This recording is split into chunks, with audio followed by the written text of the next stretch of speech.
Oh, hello. You ready? Okay, let's go. Come on.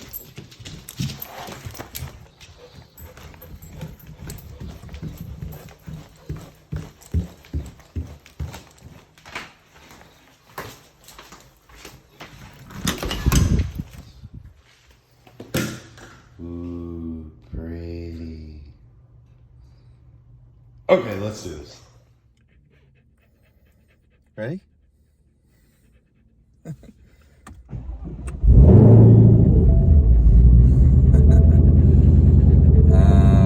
Yeah, so making this video with retrospect to my most recent race at Mid Ohio. Thanks to Mike at Carbotech for coming down and giving us the pads. I'm going to do the review on the Carbotechs and what I thought about the G-Locks. Not the best, but hey, everybody's got their likes and dislikes, so this is just my review. Those ears. What are you doing?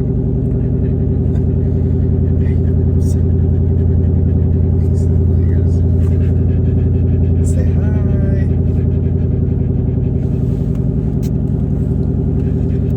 So yeah, here we go. We got Nick Gardner on track with his GT500. Yes. Big. It's loud. Yes. Supercharged. Track monsters. All the horsepower. Yeah, it makes into the 7s. I haven't seen a whole lot of these just like in the wild. All right, so Carbotechs. Yeah, I had the Carbotechs XP10s. Mike from Carbotech drove up to Mid Ohio. Did not know he was even the owner. Fantastic. Yeah, I can't say enough good things about how he presented himself and was very down to earth. Like I said, I didn't even know he was the owner.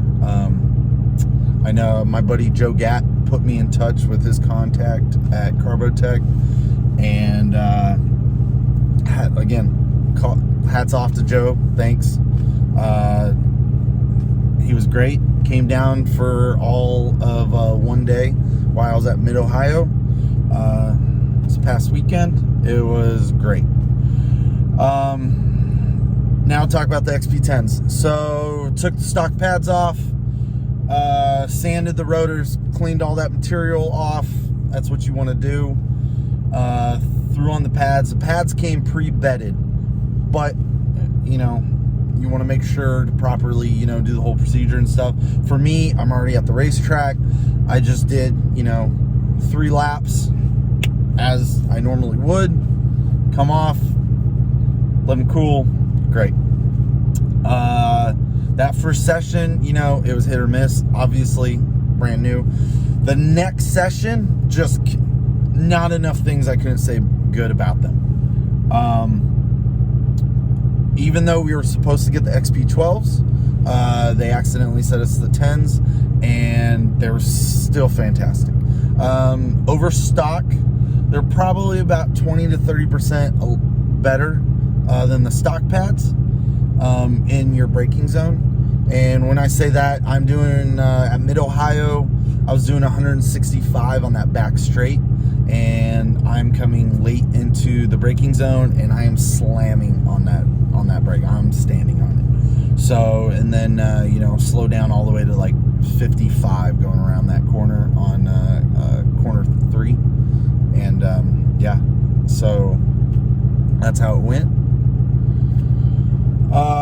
It was consistent, lap after lap after lap. It was good. I didn't really have any fade. Like I said, these cars are just, can't say enough about the cooling. The cooling for the brakes on this car is just fantastic. and I'll get into a minute on why I say that, why these cars are not your typical lap cars, because a lot of race pads like heat. Well, these cars are so good on heat, on cooling, you have to find that happy medium. So, daily driving my car, I need a pad that is not going to become unbedded on the street, but I would like a pad that I don't have to keep changing out every time I get home from a race. Now, I don't mind that, but, you know, the optimum is, you know, I'd rather not spend that time doing that. Changing out, sanding the rotor, all that stuff, rebedding the new pad. It's, you know, it's time consuming. Nobody wants to do that. Now, I wouldn't mind so much if this was like not my daily, but when I say this is my daily, like this is my only car. So I race it and I do trailer it. I rent a truck and throw it on trailer and go to the race. Regarding the stock pads, stock Brembo pads in this car are fantastic. Usually after about lap number 3 is usually when you'll have to back off the braking just a tad and brake a little bit earlier in your braking zone. But with the Carbotech XP10s, I was consistently braking late into that zone, and I was on lap 4 and still same braking spot every single time, and I can't say it enough. Enough good things about Mike and Carbotech and the company. It was just fantastic. Now, in regards to the G-locks, also one thing I do want to say, Jesus, come on, dude, people driving, oh man. So, one thing I do want to say about the Carbotechs before I get into the G-lock conversation was on the street with the 10s, you are going to get a little bit of squeal. It's not super bad, but it's there when you don't have your music going and you're really light on that pedal. You're going to hear it. For me, I don't mind it. I listen to my music really loud, so I don't care. It doesn't really bother me. I know it is a race pad, so I don't mind the squeal. Stops great, still on the street, you know, even as a cold pad, it's really good. I can't say enough. Yeah, compared to the stock Brembos, it's a next step up. Sometime this week we'll be getting the X12s, and I'll make another video about that, and that'll be great. Hopefully we're going to try the 12s in front and keep the 10s in the rear, and hopefully the ABS doesn't kick it off or kick on.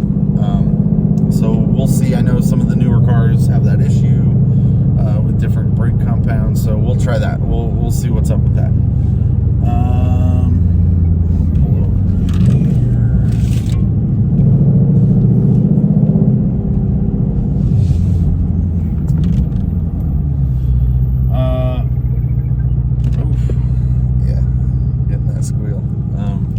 Said, totally fine. The squeal's gonna be there. It's a good grippy pad if you drive to the track. So I'm gonna go into now why the G-lock wasn't the best, and this is why I'm happy with Mike at Carbotech. I know they took a little bit longer getting their pads out, and I know right off the bat G-lock was boom there. They threw it on. My issue with G-Lock, all right, is it didn't fit properly. With the backing plate that was mated to, I don't know if they just wanted to get a product out and whatever. When I got my pad, when I got the pads last August, I was not happy. I sat at I was up at Gingerman Raceway, and I got the pads out expecting to just slap them on and, you know, bed them in and be good. Unfortunately, 2 of the front pads did not fit. Now, when I say they did not fit, it was one of the manufacturing process. It looks like for one of the pads just kind of it overlapped the backing plate, and so I had to carefully grind that part off. And then on another one, it almost seemed like the backing plate was just like literally a millimeter too wide. I know a lot of people like G-Lock, but at the same time, I found mixed reviews. I asked around. They were the only ones making a race pad at that time for this car, and what was recommended to me was, due to the weight and the power, was the R18. And I was told, you know, yada yada yada, it would be a good pad, blah blah blah blah, and it wasn't. It wasn't at all. Was it? It wasn't. It was ears. Boop. I know. It wasn't a good compound. It might be a good compound for other cars, but my problem with this car is unique.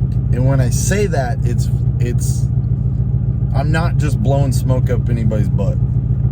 It is unique in the fact that it cools so well on the brakes. I was at lap 4 at Gingerman, and was not confident on those G-Locks. They still felt cold. They still felt sketchy. And I know that's a pad that needs heat. Well, you would think after lap 4, I would have enough heat. Well, the cooling is just so good in these cars that you can't keep that heat. So, I went back to the stock Brembos, and again, the stock Brembos performed better than the R18s. So that's my problem with the G-Locks. I didn't try another compound. I didn't hit anybody up.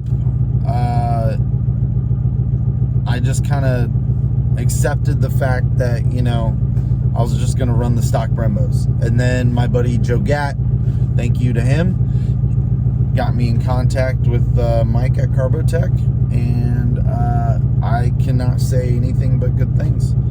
The G-Locks did eat my rotor after that one session, which is unfortunate. And then I didn't change them out right away.